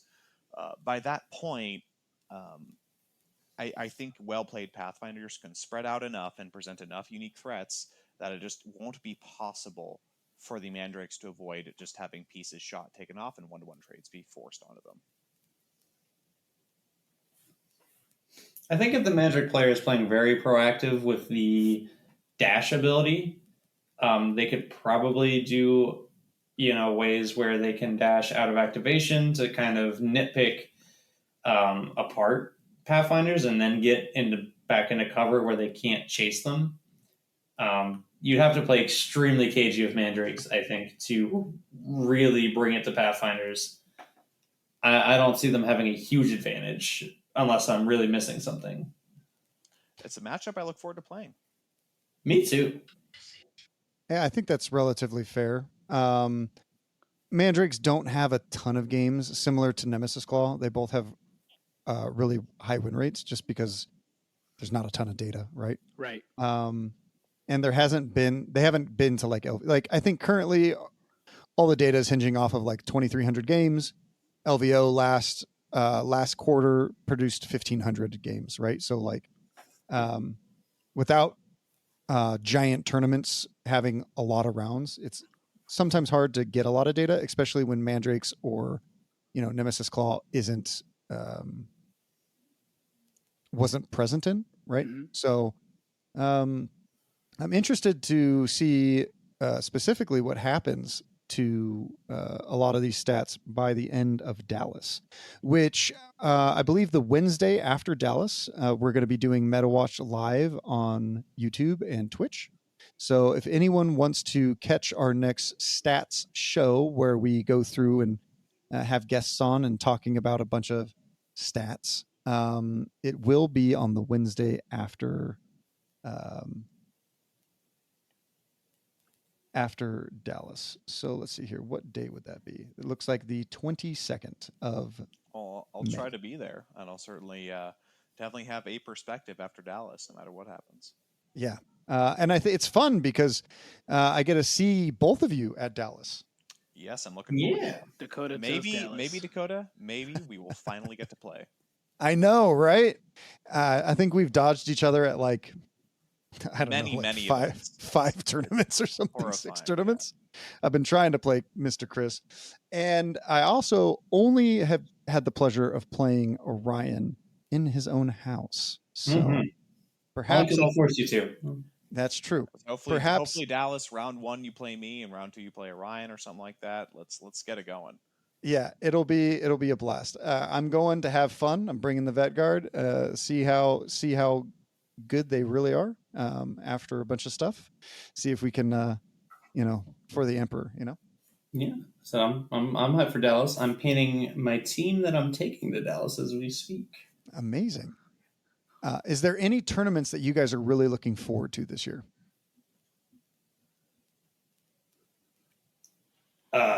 Other tournaments outside of Dallas. I was like, well, I'm pretty hyped about the one coming up. It's where I get to see everyone. I mean, I'm really excited to see what Worlds does, if I'm being honest. I think it's going to be an exciting time for Kill Team. And do you think they're going to keep the 4-hour rounds? I hope they go to 6 hours. I wasn't thinking about that. But you really, I mean, Orion, if you go into the losers bracket, you might be playing till 3 a.m. again. I told myself I will just quit. I will learn to say no, and I will not put myself through that because that was hell. But yeah, because no one should be subjected to that. But yeah, I'm excited for that. If I can go to it, I would be really excited to go to All Valley. Mm-hmm. I don't know if I can quite swing that yet, but I am looking. Nice. Yeah, the biggest one for me would be All Valley for sure. I'm also really looking forward to the Bay Area Championships, which is our Luster's Workshop version of the Bay Area Open, which is coming up on Memorial Day weekend. So right after I get back to Dallas, I get to jump on over there, which I'm super stoked for. And then All Valley Team Tournament. Can't wait for both of those. Outside of our own tournaments, because I'm not going to plug the All Valley any more than the you two have, I'm looking forward to Kill Scream and Nova. Those two should also be quite fun, I think, this year. I don't know if how much I'm going to be able to play. Hopefully I'll be able to go to Tacoma as well. I think a lot depends personally on how this Dallas event goes. I have thoughts of how Games Workshop tournaments have been in the past, especially with commission painted armies winning paintings quite a few times. With Worlds and all the commission teams that went there, and then Spain winning best in the world when they had a bunch of commission painted teams, I think is frustrating for a lot of hobbyists. So I will 100% be giving my honest opinion on events that I go to in the future. Looking forward to participating and hopefully have a blast and have nothing but good things to say about all of them. Ooh, I do have one thing to add. Yes. This is more of a PSA for anybody attending Dallas or who was still thinking about attending Dallas. Originally, the site did say they had 2 golden tickets. That is no longer the case. It is only 1 golden ticket. Holy balls. Wow. Would you think about this? All the people that bought tickets hoping there would be 2 given out, only getting 1. It's fantastic. Well, that's the only reason I'm actually going, because the 2, if there's 1, I probably wouldn't have gone. Yeah, and bought tickets, bought hotels. A little late now, huh? Oh, yeah. How unfortunate. That really sucks. You know, it's not like the flights were $400 or the hotels or however much are, Well, it's more so the ticket. You by the time this was announced, you couldn't refund the ticket. Oh, man, that's awful. Classic G-dubs on that one. Well, no matter I don't know whose fault it was or if it's an honest mistake. But be that as it may. Starting off strong. Yeah. But yeah. Do you think that they've been given out too many golden tickets, so they had to turn back? Because I know that Australia, I think, has gotten 4. They gave out 2 at one that Bands ran, and then they just did another one at Northern Beaches, and I think they had 1 more. Do you think that we got one for the All Valley Team Tournament? So if people are looking to come to that, we will have a golden ticket. We're trying to get 2, but if they're not giving their own tournament to, then I don't think we're going to get 2. May not have also reached the size necessary for it to have 2. You might be right. You might be right. So do you think that they hit sub 40? Because Australia gave out 2 at, I think, 40, 45 players. I don't think a ton of people are traveling to Dallas for Kill Team unless you're really serious about the game. That's fair. Looking to go negative. The other thing was the ticket. The second ticket was originally listed to be for best general or best overall. Best general and best hobby and your overall score, which I don't think is the case. Now it's just whoever wins the whole tournament. Mm-hmm. So I thought that was odd because that's unheard of for previous GW events for Kill Team. And I was excited because I'm like, wow, that's pretty cool. More than one way to win. Go GW. Very progressive. But nope. No, that's not the case. Well, that's one thing that we were talking about at the All Valley Team Tournament. If we got multiple tickets, what we were going to do was if we got 2, we were going to give out first place to the best player on Team 1. The second golden ticket would be going to the best painted, and the third would go to best sportsmanship. And the reason why is when we think about Worlds, I think that a lot of places and players think of Worlds as the most competitive event, right? And I think Worlds had a metric of you didn't have to just play the team well. You had to be nice while doing it. You had to have a really well-painted team. Countries were judged on how well teams were painted, so on and so forth, whether they're commissioned or not. And even though they said commission wasn't allowed, I will harp on that until the end of days. But I think that it's really important not just to award first place things. I think the scene can get really toxic if we are just awarding people who just win tournaments rather than good sportsmanship or really good painting. Because what we all have to remember, whether you're competitive or not, painting and hobbying is 50% of the game. You have to buy the models and paint them or have somebody else paint them for you, go to a tournament, and then play with those models. Just getting to the tournament, meeting those standards is a large task for many, many people. I think that it's unfair to only award first places with golden tickets, but hey, it's not my company. What do you guys think on that? Well, I also don't think it's fair to, I mean, it depends on how many slots you allot for it, right? If you want to give it out to a whole bunch of tournaments, to a whole bunch of countries, you kind of have to limit to first place gets this ticket. Because if not, what are we competing for? Right. Which implies that you at least need 2 tickets. Mm-hmm. And if we're giving out 2 tickets for every event, because that's only fair, right? Everyone should get 2 tickets if some people are getting 2 tickets for an event. all of a sudden you have a massive tournament, and they're probably just not prepared for that. That would be my concept of it. Is I would agree. That GW probably would love that, but I don't think they have the capacity to do that for Kill Team at this time. Do you guys? How big was the Atlanta space? Did you guys? Was there a lot of extra space in general in the whole area, or? It was comfortable. It wasn't necessarily like it wasn't cramped. Yeah, it wasn't huge, but it wasn't like butt to butt. Gotcha. All right, I think that's fair.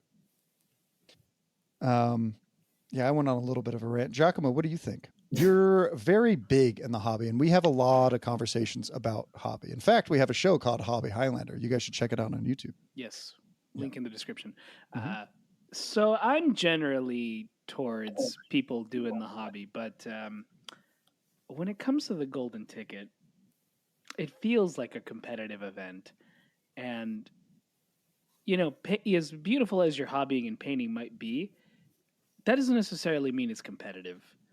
And I think if you were to go, let's say, win the golden ticket and get it because of that, and you go play it, you might just have a bad experience because maybe that's not what you're about. You like showing off your nice looking models and playing, and yeah, you want to win, but you don't want to win to the point where it's just like you have to take all these punches, you know, and you're really just dealing with all sorts of attitudes for people who play really hard, right? Mm-hmm. And maybe that's not the space you want to be in as a hobbyist if you're really into a hobby aspect, right? I could see that. So I feel that these things are really competitive for golden tickets. Totally fine. If you happen to win one with a really nice looking stuff, awesome. But I've seen where really high competitive players also will do commissions and try to get away with it. And that's a problem, right? Mm-hmm. So again, like look at their spirit towards it, right? They're not even respecting the spirit of hobby. They're getting a commission paint job to play, right? That's probably the last thing on their mind, but they still want to win it because competitive players, competitive people in general, we are a little competitive. You know, you don't do something just to lose, right? You do it, you try to win, and you have fun. And I think that might not be the place for this sort of thing. So, you know, hobbyists do your thing, golden ticket do their thing. I think you've convinced me, Giacomo. That was very well said. I will. Can I play devil's advocate? Sure. So, not necessarily on the hobby side, but there was one player at Worlds who did earn a golden ticket through being best sport. His name was Chris. I don't remember his last name, but he was a fantastic Legionary player. He's a very happy guy. I played him, I think, on my round 2, and he was not there to compete per se. He was there really just to have fun and meet new people. And I had a wonderful experience with him, but there was someone there who did strictly win their thing, just with best sport. That's good. That's good. I'm glad it can exist. I'm just saying in general, that sort of stuff, because those games are generally more competitive, right? And maybe not the place for certain kind of players, right? Well, we can hope that Worlds can grow as a tournament, because I think we saw plenty of issues with Worlds and the way it was held competitively. If you could even say it was a competitive tournament, with the 4-hour rounds and so many deviations, like their tiebreaker metric was absolutely bonkers. No one does that. Playing multiple rounds, a little crazy.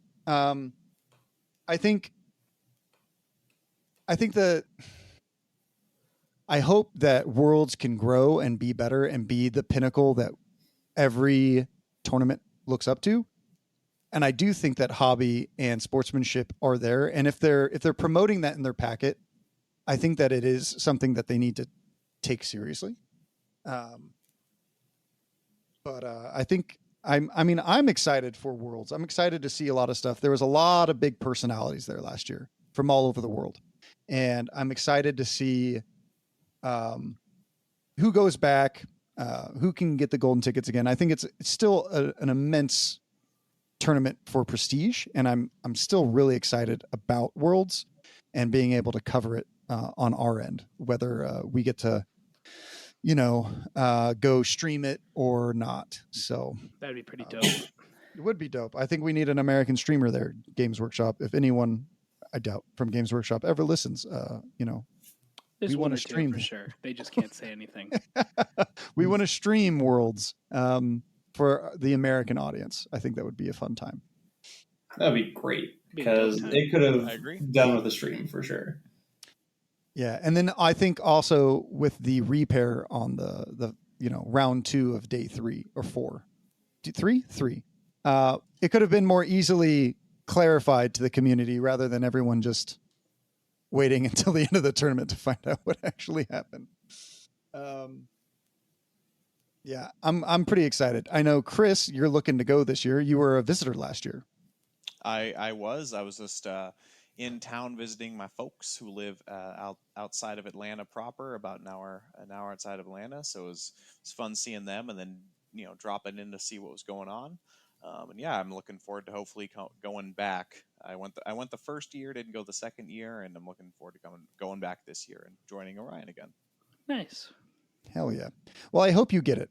I don't want it. So please, I want to lose. Oh, don't do all that. You'd like to go. We know you'd like to go. Here's the thing. I would like to go, but there are more people that want to go more than me. Okay.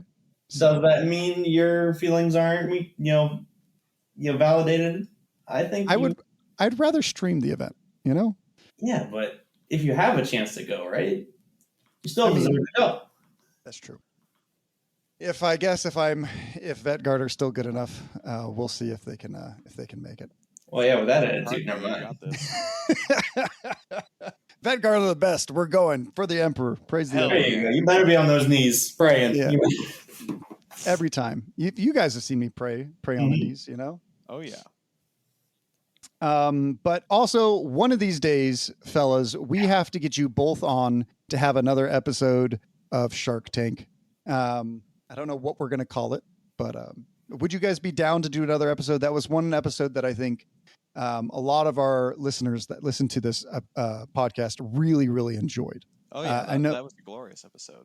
I mean, yeah, we can leave it to the listeners. I mean, have a discussion about it, folks. If you want to see us back, we'll round something up. Have another show of wrong answers only, right? But yeah, is there anything that you guys want to shout out as we round out today's episode? You can go first. Anything here that we've already talked about some of the tournaments I'm excited for. Other than that, no. Yeah, when I can't think of anything to shout out, I end up just reverting to what I shouted out last time, which is Alexander Popov. I'm shouting him out again.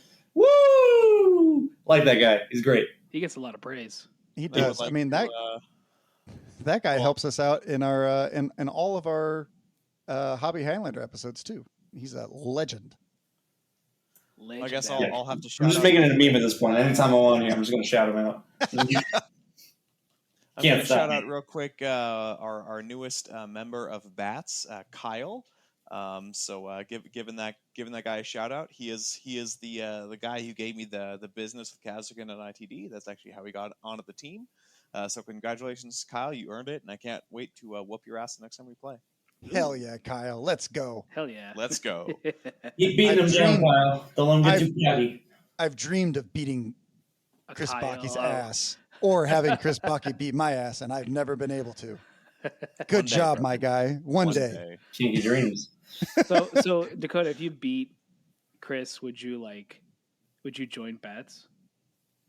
Is that No, you have to beat a Bats member, one of the Bat Fang, in the Bat Cave in order to join Bats. Am I correct? It's true. Chris? It's a whole thing, yeah.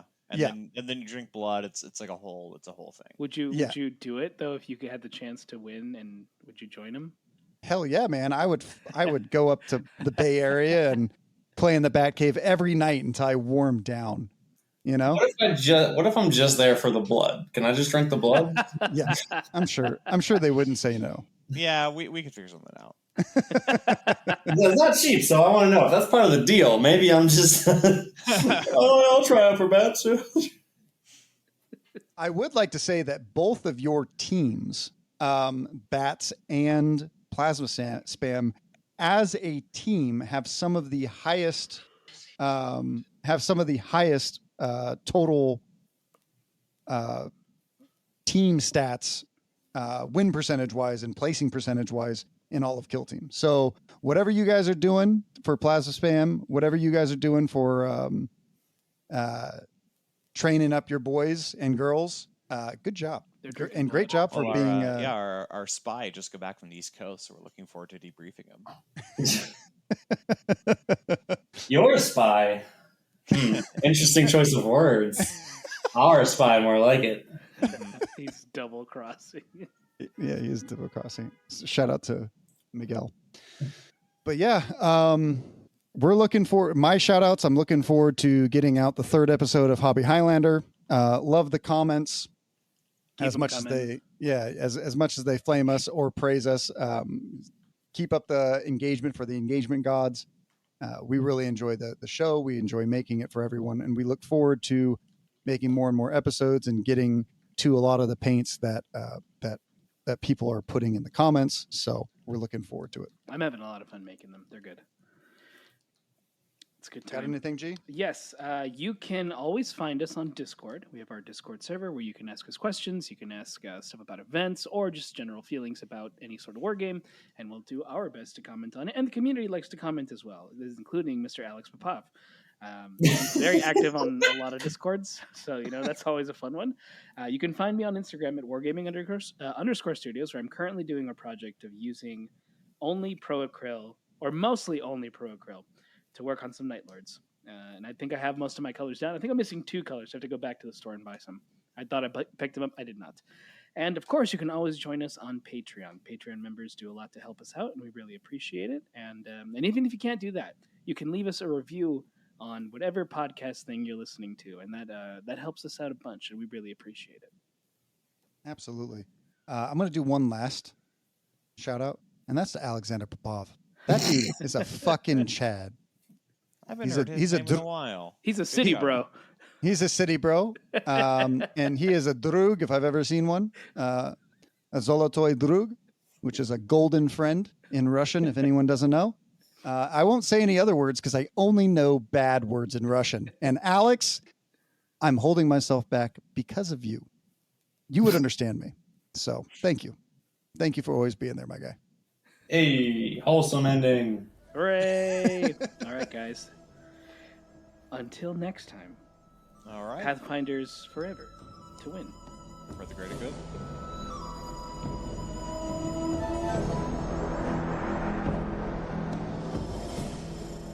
The Squad Games podcast is a production of Squad Games Entertainment. For more information on Squad Games, please visit our website at lestersworkshop.com/squad-games.